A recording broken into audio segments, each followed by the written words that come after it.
Dua sahabat, satu salib.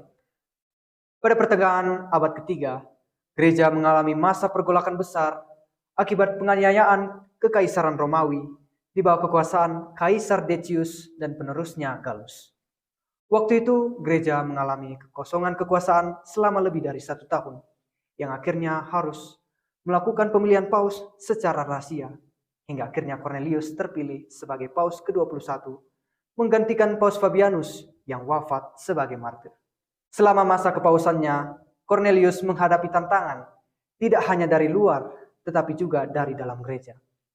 Waktu itu ada pertentangan soal apakah orang yang menyangkal imannya dapat kembali ke dalam gereja.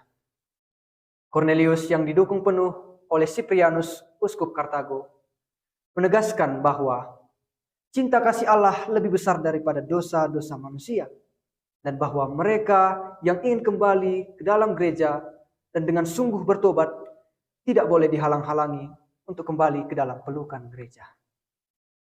Namun respon ini menimbulkan berbagai pertentangan, termasuk kaum skismatis, yaitu kaum yang anti terhadap paus, maupun dari kekuasaan Romawi.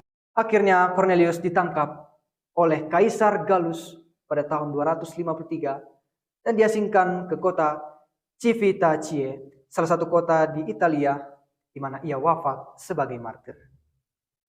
Temannya juga mengalami hal yang sama. Beberapa tahun kemudian, ia ditangkap oleh Kaisar Valerius, dan setelah ia menolak untuk menyembah dewa-dewa Romawi, ia dihukum pancung pada tahun 258. Hari ini gereja memperingati dua tokoh besar yang memiliki latar belakang yang berbeda. Cornelius, seorang paus dari Roma, dan Cyprianus, seorang intelektual dari Afrika Utara. Meskipun keduanya terpisah secara latar belakang, namun keduanya bersatu dalam keberanian, kasih, dan terutama kesetiaan mereka untuk melayani Kristus.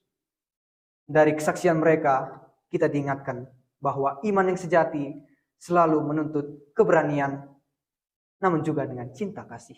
Maka saudara-saudara yang terkasih, mari kita dengan berani memegang teguh iman kita dengan mengedepankan pengampunan dan persatuan, terutama di tengah dunia yang terpecah.